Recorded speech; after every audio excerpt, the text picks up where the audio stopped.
Hey everybody, I'm Joshua Orro, the Mustang Prince, and welcome to Mustang Prince Orro Reports. Oh, SpongeBob. At first, it was a fun, lovable, and quotable Nickelodeon show, but sadly, like The Simpsons, Family Guy, and South Park, it pretty much overstayed its welcome, and nowadays it's worse with the death of SpongeBob's creator, Steven Hillenburg, on November 26, 2018. And as of July 9th, 2021, SpongeBob has reached about 13 seasons with approximately 270 episodes. Also, if you may recall, back in 2015, I blogged SpongeBob's second theatrical movie, Sponge Out of Water, and while that was a fun movie, it doesn't really top my feelings for the 2004 theatrical film. But still, I like the part where SpongeBob and the gang become superheroes, and I thought Antonio Banderas did a great performance as Burger Beard. But next thing you know, about 5 to 6 years later, SpongeBob received another theatrical movie, and thanks to a request from Jack Walter, aka Draven Jordan, that film is what I'll be looking at today.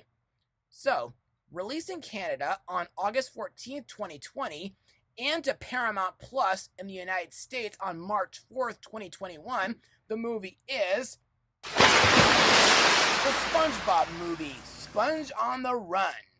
So, let's get started.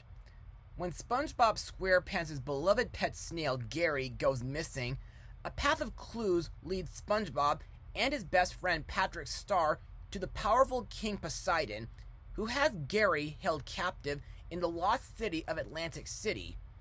On their mission to save Gary, SpongeBob and the Bikini Bottom gang team up for a heroic and hilarious journey where they discover that nothing is stronger than the power of friendship.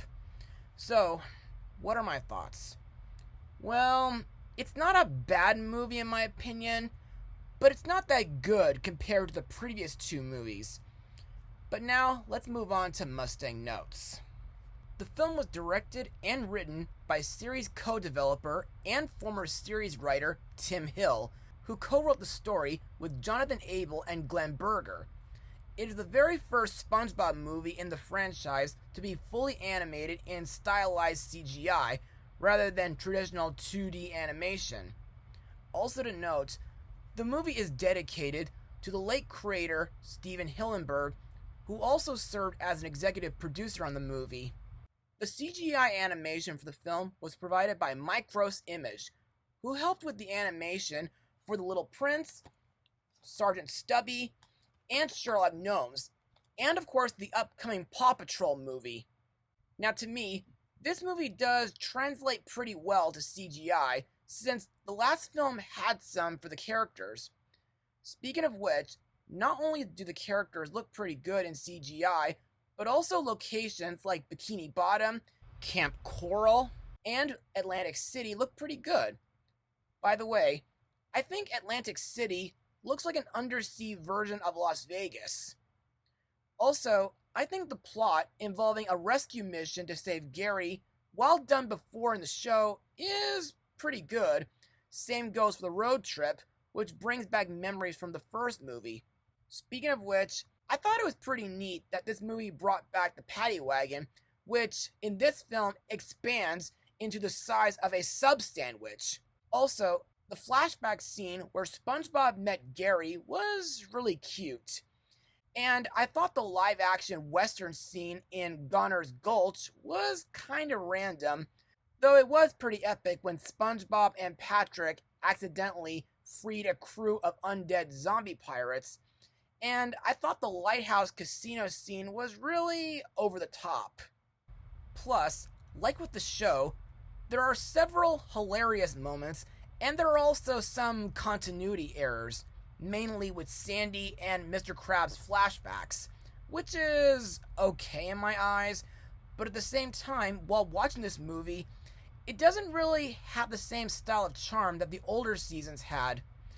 And I'm saying this for childhood reasons, since I was about 8 years old when the show began.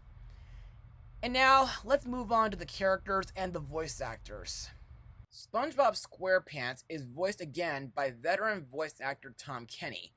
To me, like in the show and in the previous two movies, SpongeBob can be a little annoying and childish at times, but at the same time, he's charming and comical. Plus, like Arnold Shortman from Hey Arnold, SpongeBob is very kind, supportive, and encouraging. Not to mention the fact that he's a very hard-working fry cook at the Krusty Krab restaurant. Anyway, during the events of this movie, SpongeBob is willing to do anything to get Gary back, no matter what the cost. Next is his pet snail, Gary, whose meowing is also provided by Tom Kenny.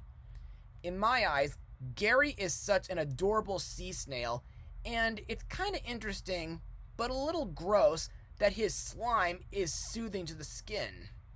Next up is SpongeBob's best friend, Patrick Star, voiced by Bill Fagerbakke. To me, while he's kinda rock stupid, I think Patrick is a very swell friend, and I like that he joined SpongeBob on his quest to rescue Gary.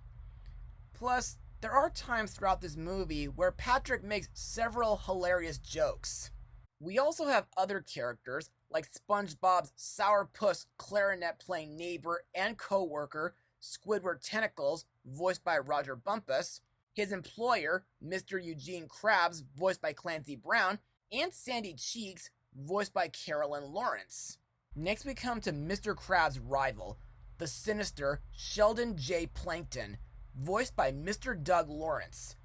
As we all know, Plankton has been trying countless times to steal Mr. Krabs' secret formula for the Krabby Patties.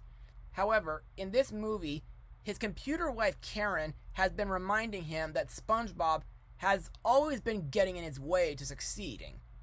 So, Plankton decides, in order to steal the formula, he needs to get rid of SpongeBob, and he does so by kidnapping Gary and giving him to Poseidon. And now on to the new characters, starting with Sage, played by Keanu Reeves. Best known from the Matrix film series and Toy Story 4, and he'll be voicing in next year's DC League of Super Pets movie. This character is a spirit guide who appears in the form of a tumbleweed with a human person. And to me, I like this character for his wisdom, and he seems to have the personality of a native dreamweaver.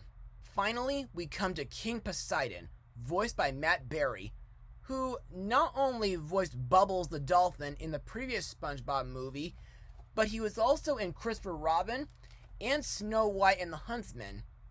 To me, Poseidon is kind of similar, but way different compared to King Neptune. You see, Poseidon is a vain, flamboyant, self-centered monarch whose life mostly revolves around his looks, as he believes that his facial features are what makes him a true king. He is also somewhat comedic, as he usually overreacts to one unrecognizable wrinkle on his face in an over-the-top manner. He also has anybody who dares stand up to him executed in a flamboyant stage show. However, it is eventually revealed that his personality is largely a result of him not having any friends. But thankfully, when SpongeBob decides to be his friend, Poseidon gains a change of heart. Other actors in the movie include Awkwafina, Snoop Dogg, Danny Trejo, Reggie Watts, and Tiffany Haddish. And now let's move on to my final words. Overall, the SpongeBob movie, Sponge on the Run, is not a bad movie in my eyes, but it still does not top my feelings for the previous two theatrical films, nor the first couple seasons. Yes, the CGI animation is pretty good, the characters are fun and memorable, and the voice acting is absolutely remarkable and charming as always. Plus, the new characters were pretty decent. Also, like in the show, there were a few moments that were hilarious, cute, charming, random, over the top, and a few continuity errors. Plus, the music by Hans Zimmer and Steve Mazzaro are pretty good too. So, If you folks still have fond childhood memories of SpongeBob on Nickelodeon, be sure to check this movie out on DVD, Blu-ray, or Paramount Plus, which I don't really have, by the way, and share it with your children and family. I give this movie a 71% out of 100. Well, that's all for now. Be sure to join me for my next blog. Mustang Power.